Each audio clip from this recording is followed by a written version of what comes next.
नमस्कार बाजार अगले हफ्ते में आप सभी का स्वागत है। मैं हूं स्वाति रायना। इस शो में हम आपको बताएंगे बाजार में न सिर्फ आज का हाल बल्कि पूरे हफ्ते का भी कैसा रहा एक्शन, और साथ ही अब सोमवार के लिए आपको कैसे करनी है बाजार के लिए तैयारी और शेयरों में कमाई के मौके। हमारे साथ शो में शामिल होंगे जी बिजनेस के मैनेजिंग एडिटर अनिल सिंह भी। साथ ही आज हमारे साथ खास मेहमान हैं, उनका भी परिचय करा देते हैं। ट्रेड स्विफ्ट ब्रोकिंग के संदीप जैन, संदीप जी का स्वागत करते हैं शो में, और पूरी रिसर्च टीम से भी जानेंगे उनके अलग अलग सेक्टर से जुड़ी हुई रिसर्च और साथ ही साथ एक्सक्लूसिव खबर भी। जिससे पहले हम बात करें अपने तमाम रिसर्च एनालिस्ट और आज के खास एक्सपर्ट से, उससे पहले न सिर्फ आज का बल्कि पूरे हफ्ते का बाजार कैसा रहा उसका एक क्विक रिकैप ले लेते हैं। तो हमने देखा कि बीते दिनों की तेजी के बाद शेयर बाजार आज गिरावट के साथ ही बंद हुए।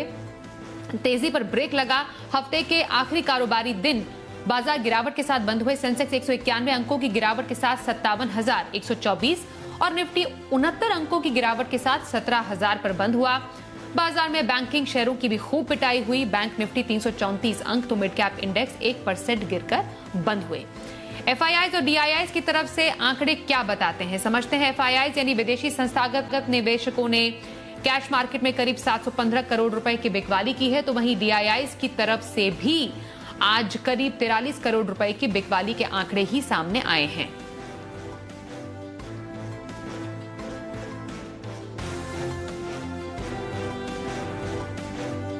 और आइए एडिटर्स टेक में अनिल जी से समझते हैं कि हफ्ते के आखिरी कारोबारी दिन बाजार में आई मुनाफा वसूली की अहम वजहें क्या रही। इस हफ्ते की शानदार रिकवरी के बाद भारतीय बाजार आज फिर से हफ्ते के आखिरी दिन बेहद मजबूती के साथ खुलते हुए नजर आए। ग्लोबल मार्केट से अच्छे संकेत थे। अमेरिका में तेजी थी, बाकी एशियाई बाजारों में भी मिला जुला और हल्की खरीदारी का रुझान था।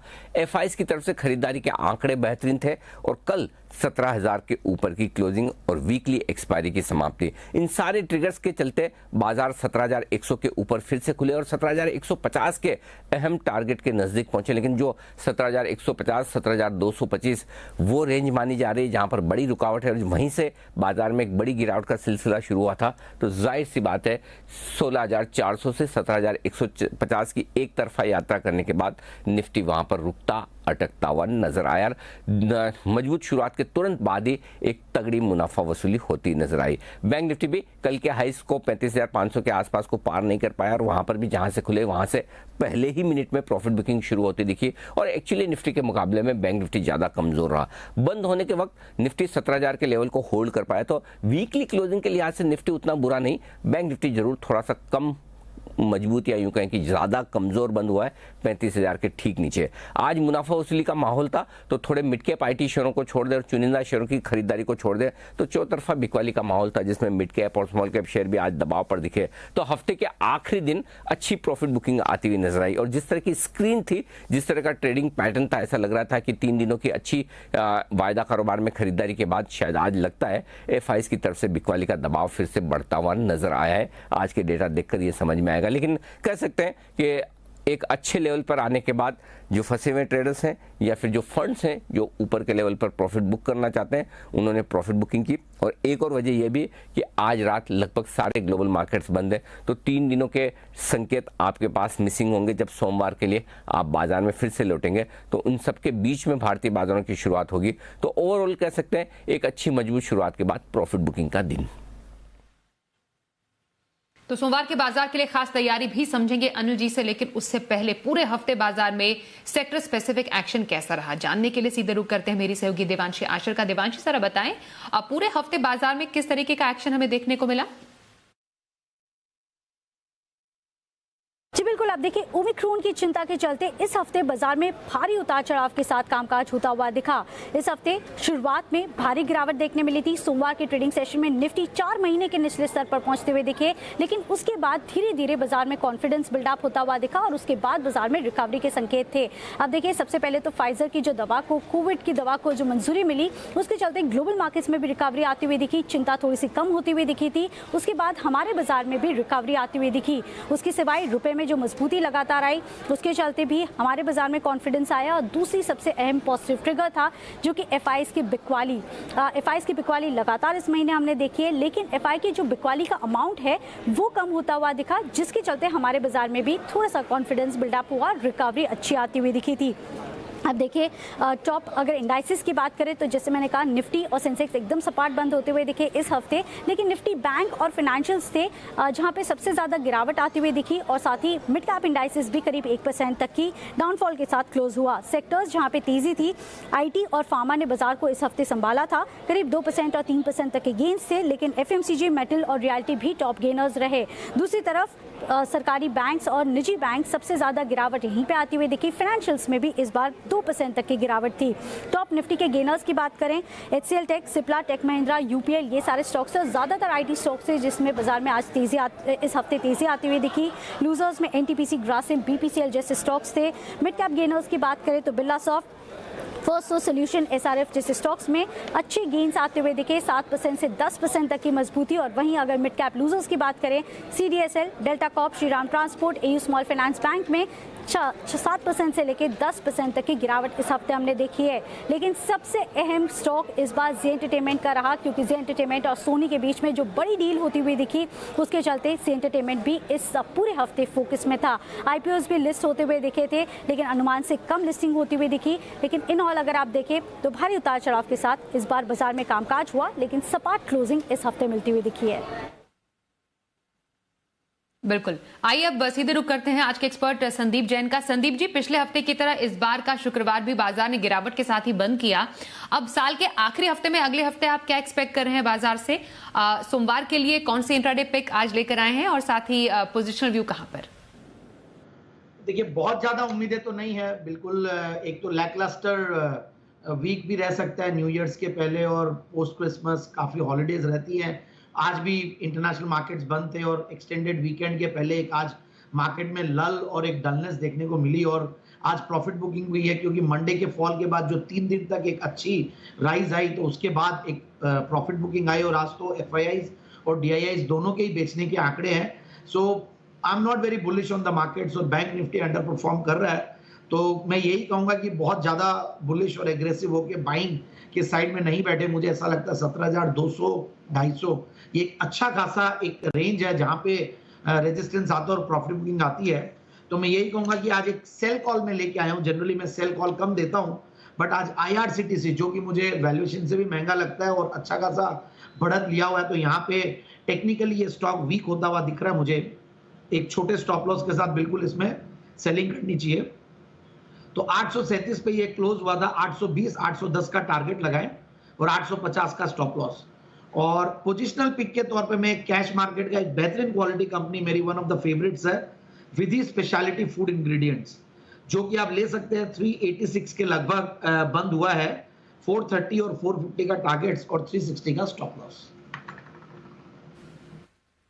बिल्कुल सर, तो इंट्राडे में सेल कॉल लेकर आए हैं इस बार संदीप जी आईआरसीटीसी में, और एक है बाय कॉल विधि स्पेशलिटी फूड हफ्ते भर की खरीदारी के लिए। यह है संदीप जैन की राय। बातचीत जारी रहेगी आज के एक्सपर्ट से, लेकिन अब आगे बढ़ते हैं कुछ और एक्सक्लूसिव रिसर्च की तरफ। जरा अब हम फोकस करते हैं। तो साल के आखिरी हफ्ते में निफ्टी और बैंक निफ्टी की चाल कैसी रही, ट्रेंड क्या कहता है, इस पर एक्सक्लूसिव रिसर्च हमारे रिसर्च एनालिस्ट वरुण दुबे ने अपने सामने रखी है। वरुण से समझते हैं, जरा बताइए अब क्या रिसर्च आपकी कह रही है वरुण?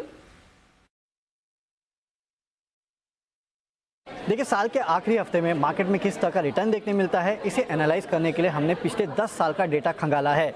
और हमारे डेटा एनालिसिस के मुताबिक मार्केट में साल के आखिरी हफ्ते में पॉजिटिव रिटर्न दिया जाता है, देखा जाता है। अगर पिछले 10 साल का डेटा आप निकाल के देखेंगे तो 10 में से 7 बार निफ्टी ने दरअसल आखिरी हफ्ते में पॉजिटिव क्लोजिंग दी है, और जो रिटर्न्स है वो करीब 0.8% के आसपास के हैं। बैंक निफ्टी को भी अगर आप देखेंगे तो पिछले 10 साल में 6 बार बैंक निफ्टी ने भी पॉजिटिव रिटर्न दिए हैं, और जो रिटर्न है वो करीब 0.5% के आसपास के हैं। इस टाइम फ्रेम को अगर आप कम करेंगे तो रिटर्न्स और बढ़ जाते हैं। पिछले 6 साल का अगर आप डेटा देखेंगे तो 6 में से 5 साल निफ्टी ने पॉजिटिव रिटर्न दिए हैं, जो औसतन रिटर्न है 1.5% का है। सिर्फ नेगेटिव रिटर्न 2019 में दिए थे निफ्टी ने। इसके अलावा बैंक निफ्टी को अगर आप देखेंगे तो पिछले 6 साल में 4 साल जो है बैंक निफ्टी ने पॉजिटिव रिटर्न दिए हैं और जो औसतम रिटर्न है वो करीब 1.4% के आसपास है। 2019 और 2017 ये 2 साल थे जब बैंक निफ्टी ने नेगेटिव रिटर्न दिए थे, इसके अलावा पॉजिटिव रिटर्न दिए थे।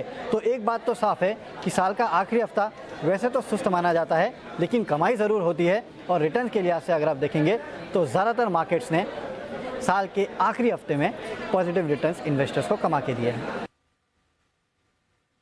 बहुत शुक्रिया वरुण, इस एक्सक्लूसिव रिसर्च को हम तक पहुंचाने के लिए। आगे बढ़ते हैं। अब अगले हफ्ते बाजार की नजर किन अहम ट्रिगर्स पर रहने वाले इवेंट्स पर बातचीत करने के लिए हमारी सहयोगी मानसी है। मानसी, जरा बताएं अगले हफ्ते के अहम इवेंट्स कौन से होने वाले हैं? जी बिल्कुल, आने वाला हफ्ता काफ़ी एक्शन पैक रहने वाला है। एक तरह से हॉलीडे सीजन भी कह सकते हैं क्योंकि नए साल की शुरुआत होने से पहले का हफ्ता है ये, लेकिन मंथली एक्सपायरी भारतीय बाजार के लिए है जो कि काफ़ी इंपॉर्टेंट होगी। एक एक कर सारे ट्रिगर्स आपको क्विकली बता देती हूँ।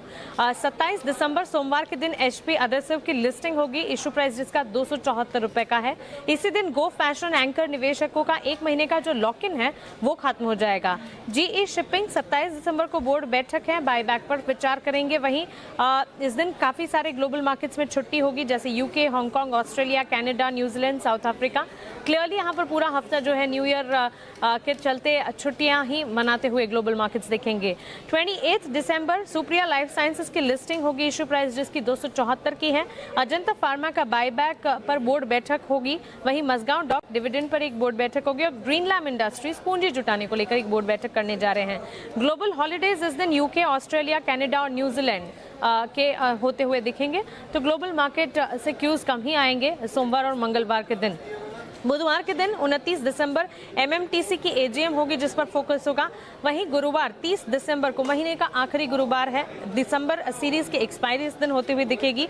डिश TV की AGM होगी और इंडिगो की भी एक EGM होने जा रही है। आर्टिकल ऑफ एसोसिएशन से ट्रांसफर रेस्ट्रिक्शन आर्टिकल्स को हटाने के लिए ये EGM बुलाई गई है। 31 दिसंबर यानी शुक्रवार के दिन जनवरी सीरीज, नई सीरीज का आगाज हो जाएगा और साल की पहली सीरीज शुरू होती हुई दिखेगी। 2022 की जनवरी सीरीज का आगाज होगा। जनवरी सीरीज से 8 नए शेयर्स वायदा बाजार में शामिल होंगे। इस लिस्ट में बलरामपुर चीनी, GNFC, Hindustan copper, NBCC, rain industries, supreme industries, Tata communications और IDFC लिमिटेड का नाम है। इसके अलावा स्टर्लिंग एंड विल्सन सोलर का ओपन ऑफर जो है 31 दिसंबर से 13 जनवरी तक खुला रहेगा। ऑफर प्राइस जिसका 375 पर ऑफर शेयर का होगा। इस दिन आंध्रा शुगर की फेस वैल्यू जो है 10 रुपए से 2 रुपए की हो जाएगी और इनकम टैक्स रिटर्न भरने की डेडलाइन 31 दिसंबर है, इस पर भी नजर रखिए। शुक्रिया मान से। अगले हफ्ते के अहम इवेंट्स बताने के लिए आगे बढ़ते हैं एक्सक्लूसिव खबर की ओर। HCC के लिए बड़ी खबर है। लवासा के लिए डार्विन ग्रुप की बोली को लेंडर से मंजूरी मिल चुकी है और इस खबर पर ज्यादा जानकारी के लिए हमारे सहयोगी जी बिजनेस संवाददाता ब्रजेश कुमार है। ब्रजेश, जरा बताएं क्या है HCC के लिए बड़ी खबर के मायने? HCC के लिए राहत भरी खबर है क्योंकि HCC की सब्सिडरी लवासा कॉरपोरेशन का रिजोल्यूशन होने के संकेत दिख रहे हैं। लवासा कॉरपोरेशन के लिए दो रिजोल्यूशन एप्लीकेशन फाइल की गई थी। इसमें एक डार्विन ग्रुप की थी और दूसरा धीर ग्रुप का था। तो डार्विन ग्रुप की बोली को लेंडर्स ने 96% इसके फेवर में वोट किया है और ये 1814 करोड़ रुपए का रेजोल्यूशन प्लान था, जबकि धीर ग्रुप का जो रेजोल्यूशन प्लान था वो करीब 1200 करोड़ रुपए के आसपास था।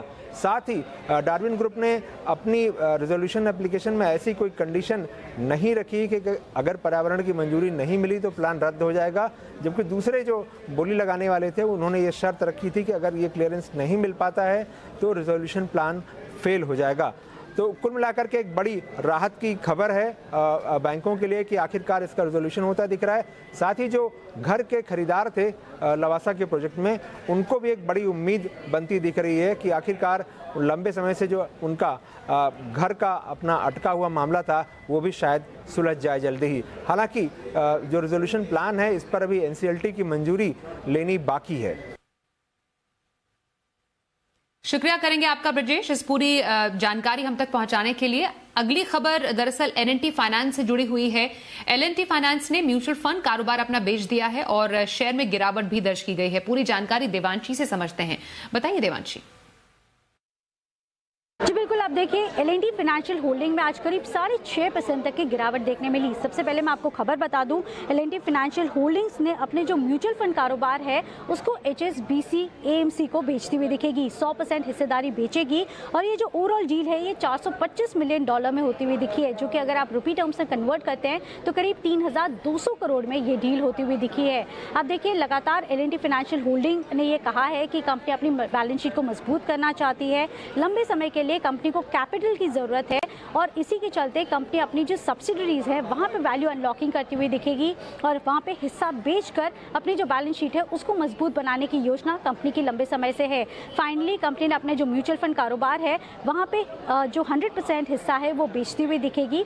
लेकिन आप देखिए जो कंसर्न्स थे एनालिस्ट को यही थे कि जो डील होती हुई दिखी है वो अनुमान से सस्ते भाव पर होती हुई दिखी है और इसी के चलते आज इतनी बड़ी गिरावट आपको देखने मिली है। अगर आप देखें कोटक सिक्योरिटीज, इनका कहना है कि काफ़ी सस्ते वैल्यूएशंस पर ये डील होती हुई दिखी है। जो ओवरऑल इनके प्योर कंपनीज हैं, जो AMCs हैं, वो काफ़ी हायर वैल्यूएशन पर ट्रेड करते हैं। मार्केट टू AUM अगर आप देखें तो करीब 8 से लेके 11 के बीच में ट्रेड करते हैं, लेकिन अगर आप ये डील देखें तो करीब 4.6% ऑफ AUM पर ये डील होती हुई दिखी है, जो कि इनके प्योर से काफ़ी सस्ती है और ये कंसर्न सबसे ज़्यादा था। दूसरी बड़ी बात, कोटक का ये भी कहना है कि अगर आप इस डील को देखें तो करीब 16 टाइम्स FY23 के EPS पर ये डील होती हुई दिखी है। बाजार में अनुमान था करीब 19 से 20 टाइम्स जो FY23 के EPS है वहाँ पे ये डील हो सकती है और इसी के चलते आप देखिए यहाँ पे गिरावट आती हुई दिखी। इन ऑल लंबे समय के लिए L&T फाइनेंस के लिए पॉजिटिव है, लेकिन शॉर्ट टर्म के लिए क्योंकि सस्ते वैल्यूएशंस पर हुई, इसमें आज गिरावट आती हुई दिखी। और आइए अनिल जी से समझते हैं सोमवार के बाजार पर क्या रखनी चाहिए आपको स्ट्रैटेजी। जहां तक सोमवार के बाजारों का सवाल है, संकेत कम होंगे आपके पास क्योंकि आज रात अमेरिकी बाजार और बाकी ज्यादातर बड़े बाजार हैं बंद। तो सुबह सुबह डाउ फ्यूचर्स देखेंगे और वहां से संकेत लेने की कोशिश करेंगे। पहला संकेत वहां से। दूसरा संकेत, 3 दिनों तक FIs की तरफ से शॉर्ट कवरिंग और हल्की फुल्की खरीदारी स्टॉक फ्यूचर्स में होने के बाद क्या आज के डेटा वाकई में मजबूत रहते हैं? संभावना कम है और अगर FIs की बिकवाली के आंकड़े आए तो फिर बाजार के लिए थोड़ा ऊपरी स्तरों पर हो सकती है मुश्किल। सपोर्ट कहाँ है? 16,825, 16,900 ये आपके लिए सोमवार के दिन सुबह नीचे सपोर्ट के तौर पर काम करेगा और ऊपरी स्तरों पर 17,075, 17,150 हल्की फुल्की रुकावट की रेंज। तो ब्रॉडली आप कह सकते हैं 16,800, 17,200 की रेंज में बाजार को ट्रेड करना है। इसके किसी एक तरफ जाने पर बड़े मूव की संभावना बनेगी। 17,200 को पार करके टिकेंगे तो 17,600 तक की यात्रा करेंगे। 16,800 के नीचे अटक गए तो 16,400 तक फिर पहुंचेंगे, ये आप मानकर चल सकते हैं साल के आखिरी हफ्ते के लिए। बैंक निफ्टी का जहां तक सवाल है, आखिरी उम्मीद है 34,400, 34,600 की रेंज। आज भी वहीं पर सपोर्ट लिया, पूरे हफ्ते लिया है, तो अगर वहीं पर सपोर्ट लेकर रुकते हैं तो ठीक, नहीं तो फिर वहां भी रिस्क नीचे की खुलेगी। ऊपरी स्तरों पर 35,300, 35,500 की रेंज वो है जहां पर आपको प्रॉफिट बुकिंग अगले हफ्ते भी आते हुए दिखेगी। तो मिला जुला कारोबार रहेगा। विदेशी बाजारों के संकेत कम होंगे, FIs का एक्शन कम होगा, लेकिन घरेलू फंड पूरे एक्शन में रहेंगे और अगले हफ्ते के लिए इस लिहाज से मिड कैप और स्मॉल कैप शेयरों में थोड़ा बढ़िया मौका बन सकता है निवेश करने के लिहाज से और ट्रेडिंग के लिहाज से भी। और आइए अब सोमवार के लिए ऑप्शन स्ट्रैटेजी जानने के लिए हमारे साथ शो में शामिल हो चुके हैं मोतीलाल ओसवाल के चंदन तापड़िया। चंदन जी, बहुत स्वागत है आपका शो में। अब सोमवार के ऑप्शन स्ट्रैटेजी के लिए कौन सी पिक्स हैं आपकी? जी नमस्कार। देखें, बाजार में 3 दिनों की रिकवरी के बाद आज गिरावट देखने को मिली, बट उस गिरावट के बावजूद भी हमने देखा कि सिलेक्टिव IT काउंटर और कुछ दिग्गज काउंटर जैसे कि लैंड इंडस्ट्री और इन सब में खरीदारी हो रही थी। तो हमारा मानना है कि रिलायंस में कहीं ना कहीं बॉटम बन रहा है और यहाँ पे बाइंग बननी चाहिए। तो जनवरी महीने का यहाँ पे 2400 की कॉल लेने की सलाह रहेगी, जो लगभग 64 रुपए के आसपास चल रहा है। 48 रुपए का स्टॉप लॉस और 95 रुपए तक के टारगेट यहाँ पे बनेंगे। वहीं दूसरा ट्रेड रहेगा नेगेटिव साइड में। देखिए, bank Nifty continuously under perform कर रहा है। आज भी बैंक निफ्टी ने कंटिन्यूसली अंडर परफॉर्म किया और सारे के सारे बैंकिंग और फाइनेंशियल काउंटर है वो वीक लग रहे हैं। और M&M फाइनेंस है जो वीकेस्ट स्ट्रक्चर है, कंटिन्यूसली शॉर्ट्स बन रहे हैं, हर स्मॉल बाउंस पे बिकवाली आ रही है। तो M&M फाइनेंस बिकवाली की सलाह रहेगी और इसका 145 का जनवरी का पुट लिया जा सकता है जो 7 रुपए के आसपास है। 4 रुपए का स्टॉप लॉस लगाइए, 13 रुपए तक के टारगेट आपको यहाँ पे हासिल होने चाहिए। बिल्कुल। तो चंदन जी की एक खरीदारी और एक बिकवाली की आज सोमवार के लिए ऑप्शन पिक, रिलायंस इंडस्ट्रीज में खरीदारी और M&M फाइनेंस में बिकवाली की राय। अब संदीप जी के पास चलते हैं। संदीप जी, अब लॉन्ग टर्म खरीदारी के लिए कौन सी पिक है आपकी तरफ से? सोनाटा सॉफ्टवेयर लिमिटेड एक क्वालिटी आईटी कंपनी है और गजब की ग्रोथ पिछले कुछ सालों में कंपनी ने दिया और कंपनी के नंबर्स भी बहुत जबरदस्त है। देखिए सॉफ्टवेयर का नाम आया तो लाजमी है कि आईटी सॉफ्टवेयर और सॉल्यूशंस में है और ये कंपनी की स्पेशलाइजेशन में बता देता हूँ, प्लेटफॉर्मेशन सर्विसेज, मतलब ये प्लेटफॉर्म्स क्रिएट करती है। और आजकल देखिए प्लेटफॉर्म्स की वैल्यूएशंस और प्लेटफॉर्म की इंपॉर्टेंस कैसे हो रही है और डिजिटल ट्रांसफॉर्मेशन में प्लेटफॉर्म्स का एक अलग ही वो हो रहा है। सो इंडस्ट्री प्लेटफॉर्म्स है, टेक्नोलॉजी प्लेटफॉर्म्स है, तो कई एक्विजिशंस भी की है कंपनी ने, इनऑर्गेनिकली भी कंपनी ग्रो करने की कोशिश की है। तो एक ऑस्ट्रेलिया बेस्ड कंपनी है, उसको भी इन्होंने टेक ओवर किया और हेल्थ केयर सेगमेंट में भी अपनी पेट को जमाया। सो ओवरऑल सोनाटा सॉफ्टवेयर एक क्वालिटी कंपनी है। अब मैं फंडामेंटल्स पे आता हूं। बहुत सस्ते वैल्यूएशंस में ये बोलूंगा कि कंपनी ट्रेड कर रही है। 41-42 का रिटर्न ऑन कैपिटल एम्प्लॉयड है, 30 का रिटर्न ऑन इक्विटी है, dividend yield 1.66% which is huge. और पिछले 3 साल की प्रॉफिट की सेल्स की ग्रोथ है 19-20% के लगभग और प्रॉफिट की ग्रोथ है 10% के लगभग। और क्वार्टरली नंबर्स बहुत गजब के आ रहे हैं। सितंबर में 57 करोड़ का पैट था, उसके सामने 91 करोड़ का पैट इस सितंबर में। सो ओवरऑल टीटीएम बेसिस पे 315 करोड़ कंपनी कमा रही है, अच्छे खासे प्रॉफिट्स पे है। सो ओवरऑल मुझे लगता है कि ये कंपनी जिस तरीके से एफआईआईज डीआईआईज का भी गजब का कॉन्फिडेंस है, ये मान लीजिए कि आप एफआईआईज भी कंटिन्यूसली अपनी स्टेक को बढ़ा रहे हैं और डीआईआईज भी अच्छा खासा बढ़ाते जा रहे हैं। करीब 30% के लगभग एफआईआईज डीआईआईज है और कुछ जाने चीने नाम चीने इन्वेस्टर्स भी इन्वेस्टेड है इसमें। सो ओवरऑल मुझे लगता है कि ये स्टॉक को ले यहाँ से और आराम से 970-990 का टारगेट्स आने वाले 6 से 9 महीने के लिए। बिल्कुल सर, सोनाटा सॉफ्टवेयर में लंबी अवधि की खरीदारी करने की सलाह संदीप जैन की। संदीप जी बहुत शुक्रिया, आप आज हमारे साथ शो में शामिल हुए। तो बाजार अगले हफ्ते के आज के शो में बस इतना ही। रुकेंगे एक ब्रेक के लिए, खबरों का सिलसिला आगे भी जारी रहेगा। बने रहिए हमारे साथ और देखते रहिए जी बिजनेस।